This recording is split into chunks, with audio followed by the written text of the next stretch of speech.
Alright, Beep, let's do this. Welcome back. First thing first, the name is the LUI. Secondly, the game is the game of bodybuilding, more specifically Mr. Olympia weekend, and let's geek out about it. Thirdly, though, it is a milestone of a year, definitely a milestone of a year. You guys recognize, of course, Mr. Olympia 6 times in a row. His trainer, Henny Rambot, and The Rock. The Rock is right now pretty much part of Mr. Olympia. We'll see him even more next year.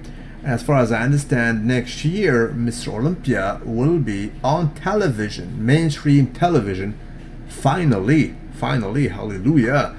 And that will be quite significant, and I hope that this basically advent of Mr. Olympia to the mainstream, because right now it is mainstream pretty much. Most of you guys are not competitive people. Don't go to competition, don't compete yourself, but you are just fans. As a matter of fact, I have tons of comments on my social media telling me, bro, thanks to you or because of you, I'm watching Miss Olympia this year. So it is becoming appealing to a larger crowd, so to speak. So by bringing it on TV, I hope that the rules or the policies, to say it politely, politics, right, should follow and become more politically correct, in a sense, without controversy that we have seen even this year. But let's discard that right now and geek out about what happened. Quite frankly, the win of Phil Heath this year was pretty much the easiest. When he received his award like this, I was not even watching the show anymore. Even prior to this, I stopped watching because I knew for me it was a given his winning. So I was basically busy rendering a video to you guys. I did not even watch him making his speech. For me, it was just a given. As a matter of fact, when we spoke privately, when we chatted, me and him privately, exactly, I told him that, man, I mean, just go ahead and collect your sandow and go back home. That's it, pretty much. The competition was not even close. And as you guys know, some outlets geeked out and said, bro, Shawn Rhoden is pushing him. He wasn't. He wasn't. I mean, as a testament, being respectful, with all the respect, I don't think Shawn Rhoden was even close. I truly believe that Shawn Rhoden should have been happy to be second. Very, very happy and very content and satisfied, right? That's it. What else? I mean, as a testament, in the finals, they just basically retrieved Phil Heath completely. They left him to the side. I mean, Steve Weinberger told him, bro, just stay there. I mean, relax. And let me shuffle and compare the rest of the guys. Meaning Big Ramy, Shawn Rhoden, and Dexter Jack. He was just placing them and, trying to see who was the second. Talking about Big Ramy, quite frankly, I do believe, and I share this with a lot of you guys, that this gentleman should have been second. So let me read you what I wrote. I think that he has done enough in the finals. He came back strongly, and the two main foes, mainly Dexter and Shawn Rhoden, might have left the door open enough, right, for him to place second, and he was quite upset with his fourth placing. It's not a big step forward. Last year he was fifth, right? I think he truly deserved second. That being said, we do all confess, we do all recognize that in the prejudging, he was quite depleted. He was smaller than too small. I mean, what is the strategy of bringing him, flat in the prejudging, and then carving him up and making him look fuller 24 hours later? It doesn't make sense, and obviously it was not enough according to the judging metrics nowadays. Nonetheless, this version here, if he came like this in both days, both showings, I think that second place would have been absolutely secured. Nonetheless, I think he was stolen, but it's not a big of a scandal, let's confess. Not like, wow, robbery. He deserved a second. Nobody would have been upset if the nod would have went his way. That's it. What else do we have here? Oh, we have Shawn Ray. I mean, who made a video actually. He said he is the best person actually under 212 category, right? Let's take a listen to that real quick. I'm not surprised. So let me drop the mic right here. And of course, he spoke about Lee Priest. And Lee Priest, in conversation with respect to me, there is no conversation. I mean, hamstrings that didn't match up in terms of the detail nor the definition, and a very weak back, not having that density or the separation, always a film of water and fat on the backside. From the front, a very weak upper pecs in general. His arms were overpowering. It wasn't a physique that was ever going to beat me, never did. The only reason Shawn would place ahead of me was, Shawn, you know, like you see his face is brown? It's not because he's a black guy, it's because it's the shit from all the fucking arse he's kicking. Fucking just stained his skin. Shawn is the fucking whitest guy you'll ever fucking meet, or he wants to be white. But no, Shawn's just always had a thing in. Shawn's one of those guys who's a big talker anyway, but face to face he won't say shit. Everybody but your arse that knows Shawn says he's an arsehole. You're a fucking cunt and an arsehole. And as a person, you're a piece of... That's Lee Priest. And Lee I love the accent of Lee Priest. He is absolutely to be saluted, right? He was a marvelous bodybuilder.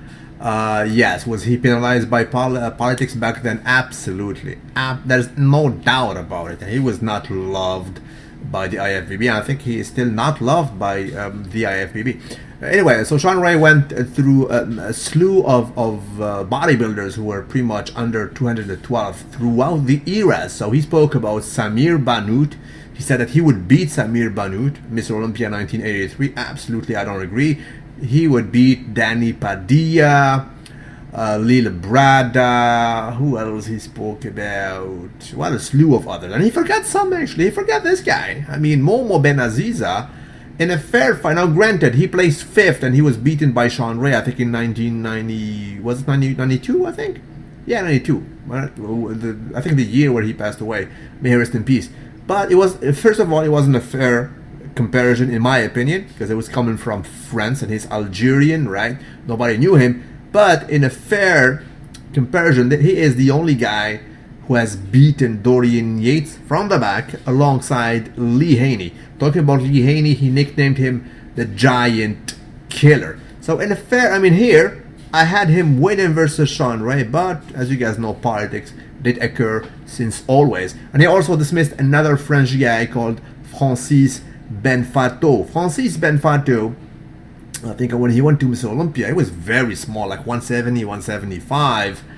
And he placed 5th, I think. But Joe Weider back in the day removed actually the Sandow and the medallion from Lee Haney, and he gave it to Francis Benfato. It's like, bro, you deserve to be Mr. Olympia. But that guy, they didn't know him, right? So they can't give Mr. Olympia to somebody they don't know, right? They need to test him. They need to, bank on legacy. And to be noted, he told him, bro, you need to come to live in the US. I think he was paid $5,000 a month to stay in the US because they need you to take pictures. Back then there was no internet, to send pictures from friends and there. So he had to move, and then he didn't like it in the US. So he moved out pretty much from the scene. But that's not a story. But in my book, Francis Benfato is also better than Shawn Rhoden. And Lee Priest, in my book, also was misjudged, and he could have beaten Shawn Rhoden. So in my book, Shawn Rhoden is not the best ever under 212 as he assumes. That's just my opinion. But then again, proceed, shall we? My friend Joshua Lenartowicz. I don't say somebody is Dorian-esque a lot. Sometimes I say it, but in the case of Joshua, it is absolutely true, and hence this picture. I mean, in this aspect, he resembles him when he spreads the front slats. He resembles Dorian Yates. This was in 1990, I think, or 91. I think it's 91, sorry. 91, when Yates placed second to Lee Haney. And this was last weekend. Joshua is absolutely to be saluted. So proceed, shall we actually? Let's geek out about what happened at this very eventful Mr. Olympia. You recognized Phil Heath. He liked this picture actually. He took it back. It's not an official pose, of course, right? I mean, he just was like that. There is no name for this position whatsoever, but let's go ahead and name it today. Either you will choose either the Dragon Ball Z or the Frieza pose, because I know for a fact, and you guys, a lot of you know, that he watched a lot of Dragon Ball Z during his prep. It is a famous manga from Japan, of course, and he looks exactly like Frieza. So we will nickname this pose a Frieza pose, and it is a milestone. It is just proper. He gets it by the book. This year, as I mentioned to him, and obviously it is just the truth, you guys know it, he brought his best shape ever. He upgraded his package. I'm gonna tell you what I told him on social media privately. I told him I'm having mixed feelings about you being this good this year. I told him, man, I love you by God, but you are making it hard for the competition. You know, I spoke about some names, and I told him, man, what did I say? It gives me mixed feelings because I'm so happy for you, but at the same time, I want you to have some steep competition, and obviously, it was not there this year at Kai Shakespeare, so I'm not gonna go there. So let's geek out about Phil Heath, what he improved in his physique. Literally, Phil Heath, when it comes to the human growth, is just an abnormality. I mean, it shouldn't be this way. I mean, a human being should not have those kind of pillows here, for God's sake. I mean, we've never seen this. Dorian, as I said, is large, big, thick. Same goes with Lee Haney. This guy is not large. I mean, he's not wide. It just comes at you. He developed the back like it is a muscle belly that goes outward, which is just abnormal. And that's how he keeps his competition at bay. And this year, he developed a Grand Canyon down there and a Central Valley in the center. If you live in California, you guys know what I'm talking about. Plus, the eye effect of the Cobra became larger, more pronounced, and it plays with the shadows. Can you create a shadow here? He did so. So the eyes of the Cobra comes at you in a more outrageous way, and the lower section is just tight. I mean, he just basically nailed it this year. It's his best version by a long shot. Side chest is also a win-win pose. Pretty much saturated upstairs. Both pectorals squeezed and contracted efficiently. As I mentioned to you before, that hamstring is dragged by gravity there, creating a very muscle belly. That we call it the biceps femoris for a reason. It is a real belly, like a biceps contracted right there, just proper. When he enters like this, reminiscent of 2011, remember when he entered like this, we all knew actually that he was the winner. I think one year the commentator was a Persian guy, I forgot his name, King Kamali. King Kamali is an ex-IFBB pro. He was commentating that year, and he shouldn't do that. He was not politically correct, because you should keep the suspense for the fans till the end, like Dennis James did this year. But when he saw him entering like this, and he was so happy, he told him, bro, this is your Mr. Olympia, game over. You know, he killed the suspense, because indeed, I mean, Phil Heath was so much in lead, but when we ended like this, we all knew that it was just game over for the competition.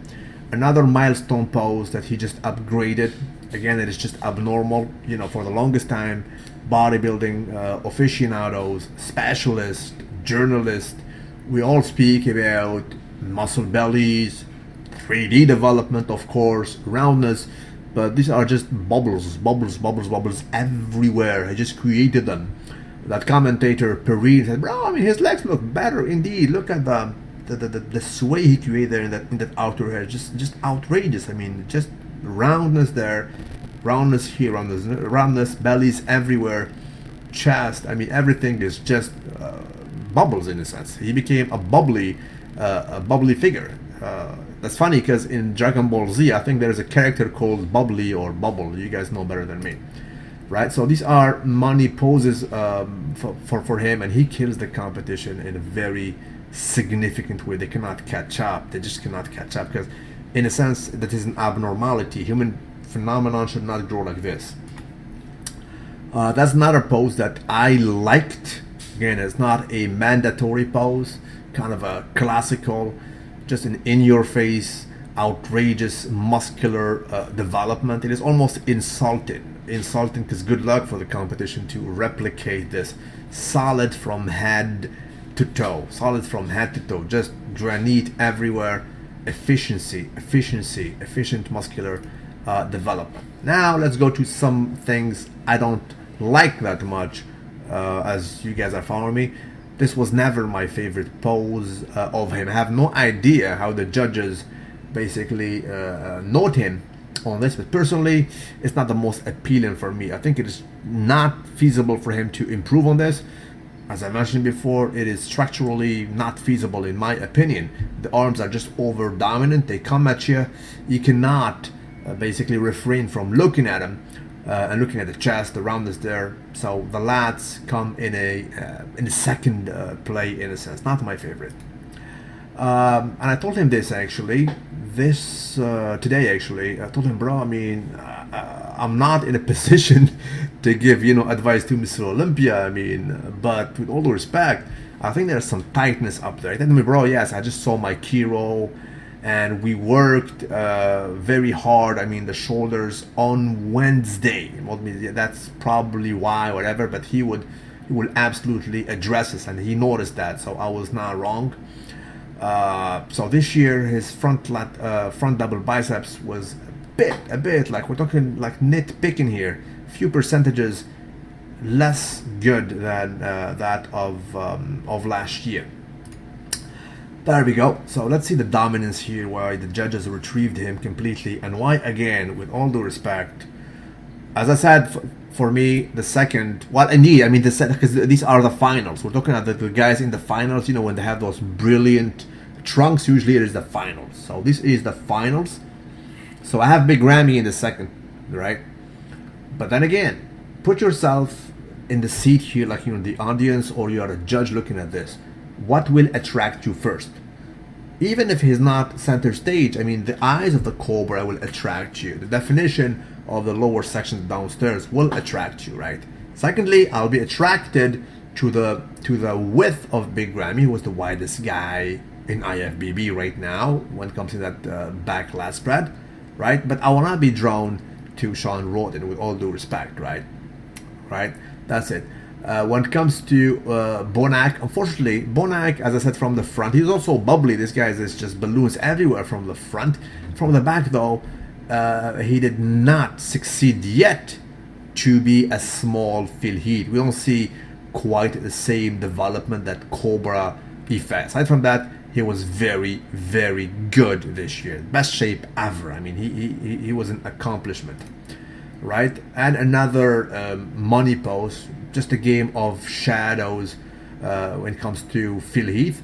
And again, I have either Bonac or Big Ramy second here, right? Of course, the judges will probably go with Big Ramy. He's wide up there. He's by the book.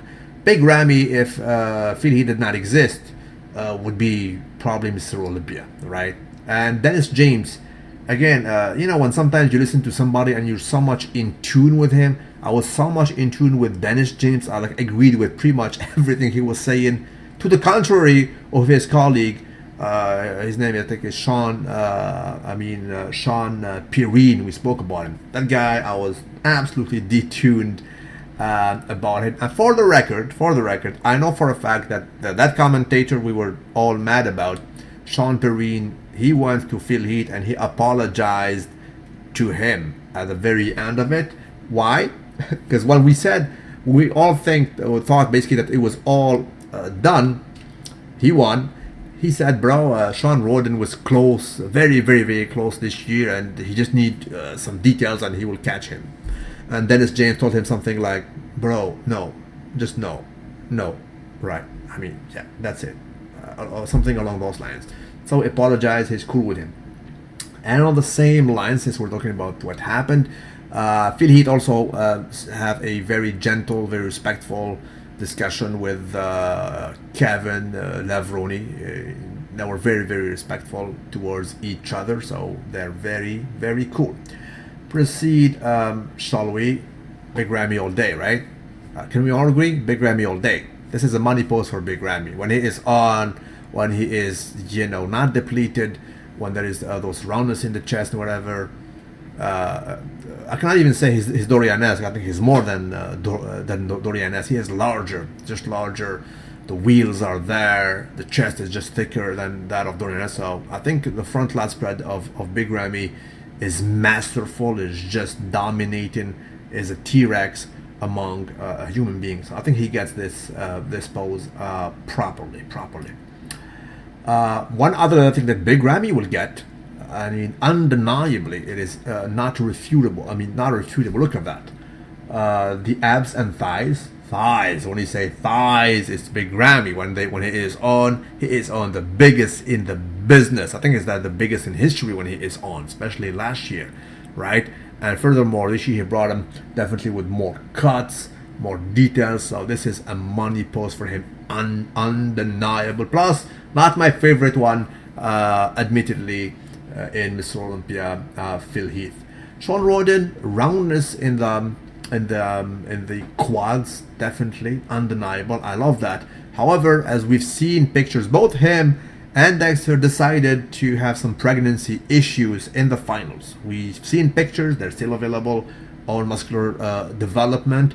Dennis James spoke about him politely. He said, "Oh, bro, what's happened? You're not controlling your gut, Yes, though, the Bubble Gut Bonanza appeared in the finals, and that's why they should have been, in my opinion, penalized for that. I mean, you can see that Dexter is not holding his gut, even though he's trying to contract, right? Proceed, shall we?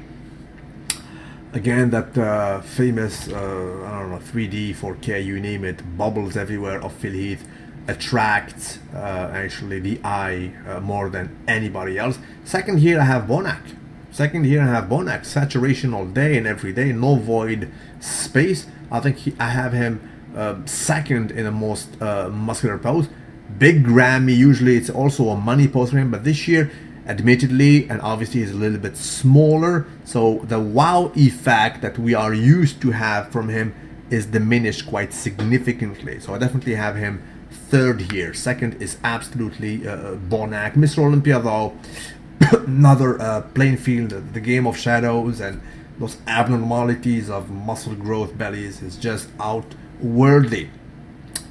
From the back, this is the relaxed, actually. Let's take a look at Bannout in actually to the right, who is, as I said, a small version of Phil Heath, not quite reproduced properly. When he's relaxed, we don't see the details, the thickness down there.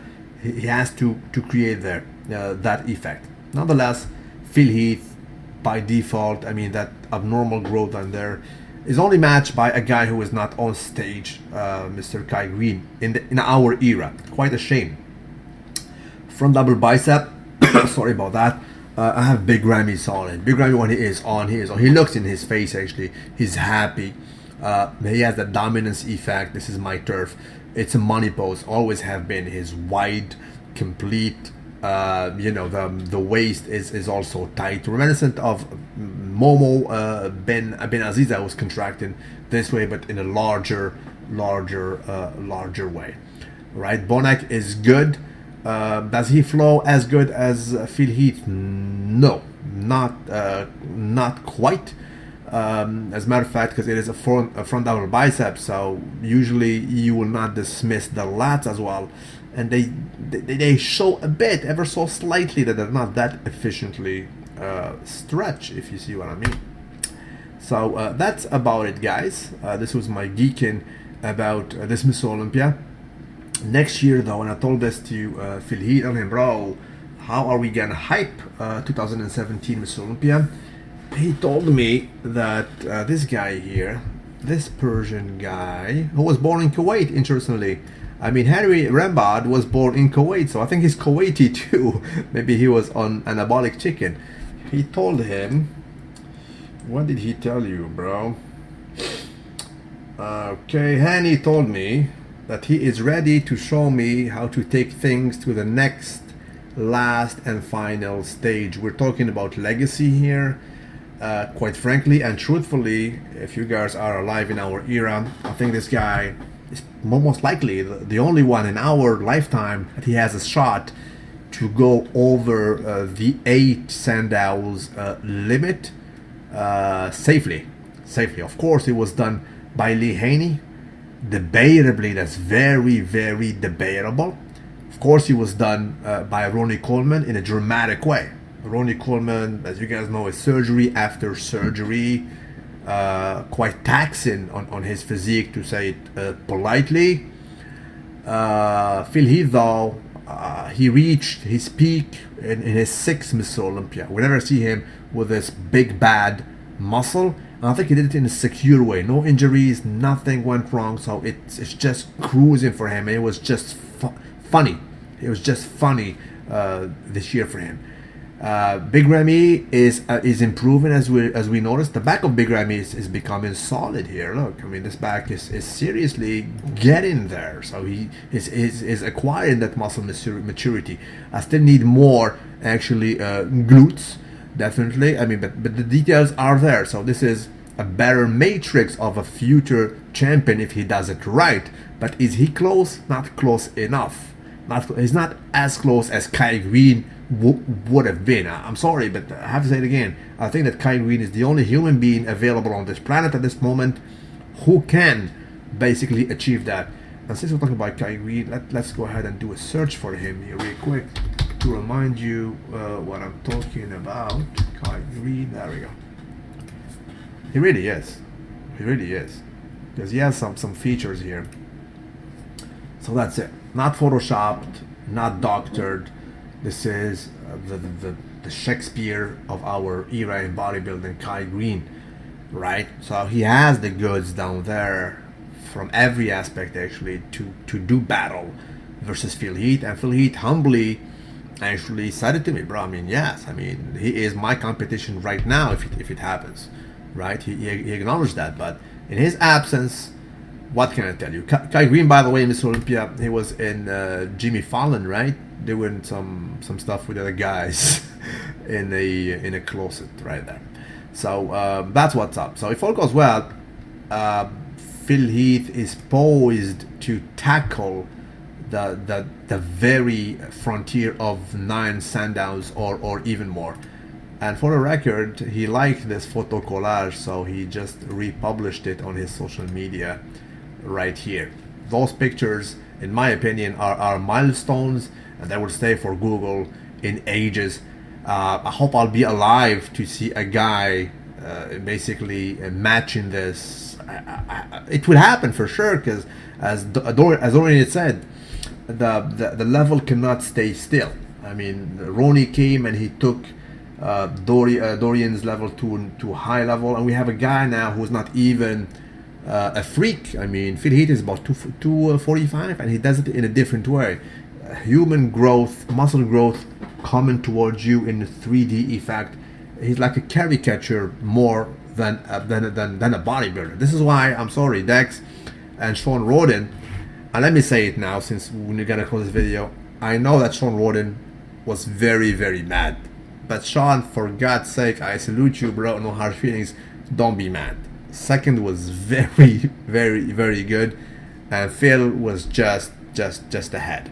That's it. Salute you, whatever you are. And yeah, for the record, this is the girlfriend of Phil Heath, and she probably gonna go to Kuwait. She has been officially invited to Kuwait, and I think she will go and prep there.